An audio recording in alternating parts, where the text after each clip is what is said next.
आज का जो पार्ट है ना, बड़ा ही इंटरेस्टिंग है क्योंकि मुझे बहुत पसंद है।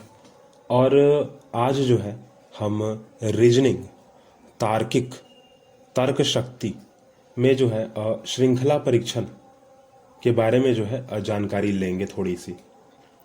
ज़्यादातर इसमें जो प्रश्न होते हैं वह कुछ इस प्रकार होते हैं कि चार पांच जो है वर्ड्स दे दिए जाते हैं या फिर अंक दे दिए जाते हैं और कहा जाता है कि अगले अंक को बताइए कि अगला अंक कौन होगा, या फिर किसी बीच से ही जो है किसी अंक को लुप्त कर दिया जाता है, हटा दिया जाता है और फिर पूछा जाता है कि उस स्थान पर कौन सा अंक होगा।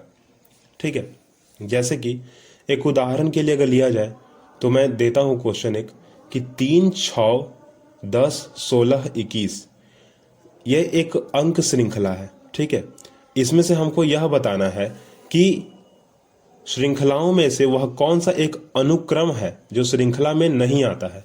मतलब कि ये जो 3, 6, 10, 16, 21, 28 जो नंबर है लाइन से लिखे हुए, श्रृंखला में जो लिखे हुए नंबर हैं, इनमें से कौन सा एक नंबर है जो नहीं आता है, उस जगह पे आना नहीं चाहिए। लिखा गया है पर आना नहीं चाहिए, उसके जगह पे कुछ और ही होगा, मतलब वो गलत लिखा हुआ है। आप गलत चीज को जो है डिटेक्ट कीजिए, इसमें बताया गया है। वैसे आते हैं फिलहाल हम इसके व्याख्यान पर।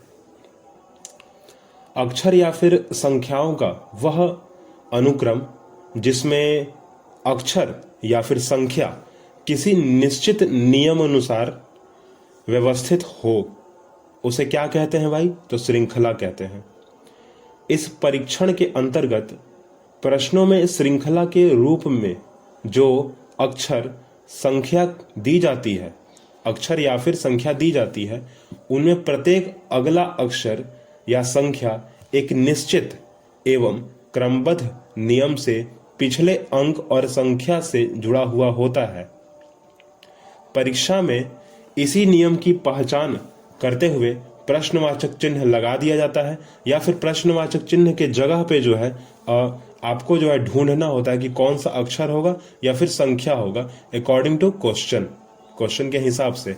और क्योंकि ज्यादातर इसमें दो तरीके के ही प्रश्न पूछे जाते हैं। एक होता है अक्षर श्रृंखला, जहां पर क ख ग घ अंग या फिर अ आ ई या फिर A B C D E, मतलब कि अल्फाबेट, इंग्लिश में अल्फाबेट्स और हिंदी में स्वर वर्ण और व्यंजन वर्ण, पर ज्यादातर इसमें जो है अल्फाबेट्स ही पूछे जाते हैं। और दूसरी है संख्या श्रृंखला। संख्या श्रृंखला में सिर्फ और सिर्फ नंबर्स आते हैं, चाहे वो माइनस नेगेटिव नंबर्स हो या फिर पॉजिटिव नंबर्स हो, संख्या श्रृंखला में सिर्फ नंबर्स आते हैं। ठीक है, आते हैं हम पहले वाले टर्म पे जिसका कहते हैं अक्षर श्रृंखला। इस प्रकार के प्रश्नों में अंग्रेजी वर्णमाला के या फिर हिंदी वर्णमाला के अक्षरों के क्रमांकिक मानों के आधार पर किसी विशेष नियमानुसार व्यवस्थित श्रृंखला दी जाती है, जिसे अक्षर श्रृंखला कहते हैं।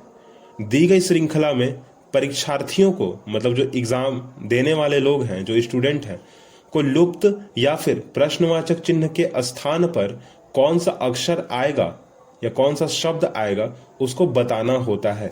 इसके अंतर्गत जो है अब निम्न प्रश्न निम्नांकित हैं। जैसे पहला मैं उदाहरण के रूप में आपको बताता हूं। ठीक है, क्या है? यहां लिखा हुआ एक प्रश्न, नीचे दिए गए विकल्पों में दी गई श्रृंखला में लुप्त अक्षर समूह चुनिए। पहला समूह है बी सी डी, दूसरा समूह ई एफ जी, तीसरा समूह आई जे के, चौथा समूह एन ओ पी और पांचवा समूह टी यू भी। और आगे है क्वेश्चन मार्क। इस पर बताना है कि कौन सा समूह आएगा। तो इसका आंसर होगा ए बी सी। ठीक है, कैसे होगा? पहला जो दो अंक है, सभी समूह के पहला जो दो अक्षर हैं वो +1 से हो रहे हैं, और बाकी का जो तीसरा अंक है, सभी जो श्रृंखला मैंने बताई, सभी जो मैंने शब्द का ग्रुप बताया, उसमें जो दोनों पहले और दूसरा जो स्थान लिए हुए हैं वो +1 को ऐड होते हैं। +1 उसमें जोड़ते जाइए अगर, तो आपको मिल जाएंगे। और जो तीसरा अंक है उसमें +1, +2, +3, +4, +5 जोड़ते जाइए, आपको आंसर मिल जाएंगे। तो आंसर मेरा आता है ए बी सी।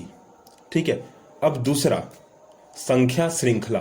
संख्या श्रृंखला में प्रायः सेम तरीके से ही क्वेश्चन को सॉल्व किया जाता है, और यहां पर भी जो क्वेश्चन मार्क है उसके जगह पे फिल करना होता है, उसको भरना होता है, या फिर आपको बताया जाता है कि हाँ ये चीज लुप्त है, आपको जो है उसको बताना होता है। इस प्रकार के प्रश्नों में, संख्या श्रृंखला में पूछे गए प्रश्नों में अंकगणितीय नियमों एवं सिद्धांतों पर आधारित संख्याओं का एक ऐसा अनुक्रम दिया जाता है जो किसी विशेष नियमानुसार व्यवस्थित रूप से आगे बढ़ता है, चाहे वो +1 हो या -1 हो। परीक्षा में इसी क्रम में आने वाली अगली संख्या चाहे तो वो लुप्त होती है, चाहे तो वो क्वेश्चन मार्क के रूप में होती है, ठीक है। उसको सही या गलत बताना होता है, या फिर उसके जगह पे उसको फिल करना होता है। हम उसी तरीके से उसको क्वेश्चन को सॉल्व करते हैं। आते हैं एक प्रश्न पे। प्रश्न में हमें पूछा गया है कि एक अनुक्रम दिया गया है, एक श्रृंखला जो है दे दी गई है जिसमें एक संख्या लुप्त है, वहां पे क्वेश्चन मार्क दे दिया गया है। दिए गए विकल्प में से आप आंसर को चुनिए, आप जो उत्तर चुनिए। क्वेश्चन है 49, 64, क्वेश्चन मार्क 100, 121, और इसका आंसर आएगा 81। कैसे आएगा? तो 49, 64, 100 और 121, और 64 और 100 के बीच में क्वेश्चन मार्क है। आपको पता होगा कि 49 जो है वो 7 का स्क्वायर होता है, 64 जो है वो 8 का स्क्वायर होता है, 100 जो है वो 10 का स्क्वायर होता है, 121 जो है 11 का स्क्वायर होता है। तो क्वेश्चन मार्क पे क्या आएगा? क्वेश्चन मार्क पे आएगा 81, क्योंकि 9 का स्क्वायर है ना। 7 का स्क्वायर, 8 का स्क्वायर, 9 का स्क्वायर, 10 का स्क्वायर और 11 का स्क्वायर, श्रृंखला जो है मैच हो जाती है। प्रश्न इसी प्रकार से दिए जाते हैं, और ये मेरा फेवरेट सब्जेक्ट है। फेवरेट सब्जेक्ट तो मेरा फेवरेट है ही, खासकर ये चैप्टर मेरे लिए बड़ा इंपॉर्टेंट और फेवरेट है चैप्टर। इसमें और भी तरीके से क्वेश्चन को पूछा जाता है, चाहे तो फिल इन द ब्लैंक्स के रूप में पूछा जाए, क्वेश्चन मार्क के रूप में पूछा जाए, या उसको हटाकर पूछा जाए, या फिर यह पूछा जाए कि कौन सा टर्म गलत है, या तीसरे तरीके से पूछा जा सकता है। एक और तरीका है कि सारा का सारा दिया हुआ रहेगा, परंतु उसमें बताना होगा कि अब जो है इसको जो है हम किस तरीके से अरेंज करें कि ये सही होगा।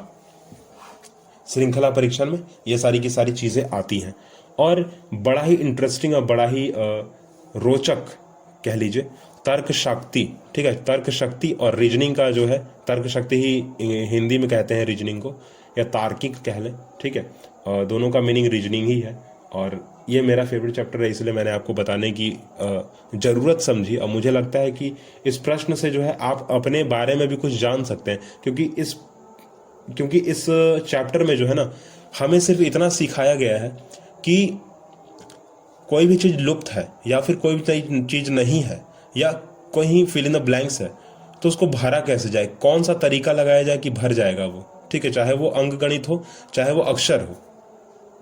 आपके जीवन में भी कुछ ना कुछ तो ऐसा क्षण आया होगा, कोई ना कोई ऐसा जगह होगा जीवन में जो कि खाली होगा।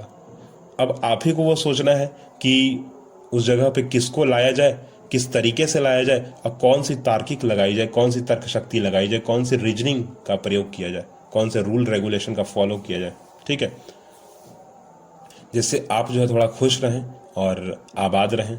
फिलहाल के लिए टाटा बाय बाय, और अगली बात हम अगले पॉडकास्ट में एक अगले मैसेज के साथ पहुंचेंगे तुरंत आपके पास। अभी के लिए टाटा बाय बाय।